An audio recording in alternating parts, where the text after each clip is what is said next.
you come from? Where was home for you? Listen, I was still about 12 I was in the country. The father was a station master on the railway.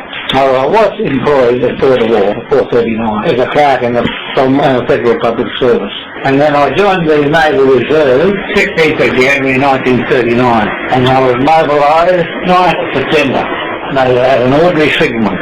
The first thing we went down to Morton, or Kangaluma, and we kept in touch with the battery there and examining all the ships coming in the harbour. Right. So that took up a few months of my career. Then I joined the minesweeper, the Coolabah. And then I went to Flinders Naval Depot on the 3rd of April 41. I passed a leading coder down there, I switched over. And joined the Australia on the 20th of May 1942. She was the flagship at the time, and for some reason or other, back earlier, they didn't have any leading coders around the place, I think, in those days. I stayed with the Federal ship as the flagship the rest of the war. From the Solomons, like Guadalcanal and whatever have you, from there onwards we were in every action, right up to Tokyo. I was up there for the signing of surrender. So then MacArthur invited Collins to come ashore in Tokyo.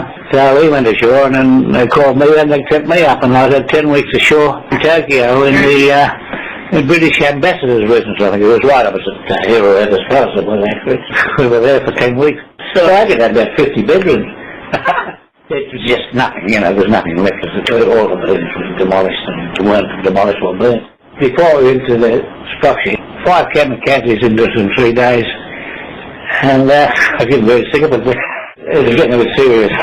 Well, I was lucky. I was been out main deck myself all the time, but they hit the upper deck and all you go up and after it's over and there's bodies everywhere. Was life different on the flagship of the Navy? No, well, I don't think so. It didn't bother me. I'm not that used to them. Did it mean that you were basically in every battle? Yeah, he had to be in everything, We did mainly bombardments and everything like that.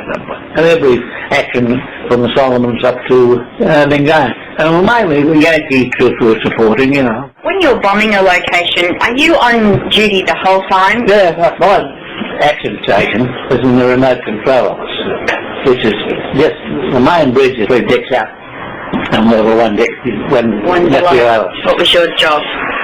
Checking the signals and doing any decoding or anything like that sort of thing. So you were in Tokyo for 10 weeks, and then did you come back home? Yeah, I came back on the Hobart. Demobilised on the 29th of January 1946. So you got a medal for each of the campaigns that you were campaign involved medals in? and long service medal and reserve. There's other ones here. There's a Philippine medal and Indian medal and the BTRF medal. So I came back to Brisbane and I went back in the clerk in the PMG again. And it split up into Telecom and Australia Post. So then I became the first manager to fly Australia Post till I retired. Are you a letter writer yourself? No. They write to me. I was a writer, yeah, sure. So the two of you met before the war, did you? Or? I thought he was too lazy to look any further. So how was it for you, Joyce, with your partner overseas during the war? She did all right. Yeah, she was a great friend with her sister and they used to get around together a bit, go dancing, wouldn't you? Yes. If I heard on the radio, did you remember the song The Blonde Sailor? Or when I'd hear that, I'd get a letter that day. Well, the Andrews sisters were singing, Yes, I think so. they did have blonde hair then. We've been married 59 years this year. We got 2 sons and we got 5 grandchildren and 2 great-grandchildren. And are they interested in your stories from the war? Oh, well, no, we don't. They don't. Not really. Not really, we don't. I don't talk about it, but Mm-hmm.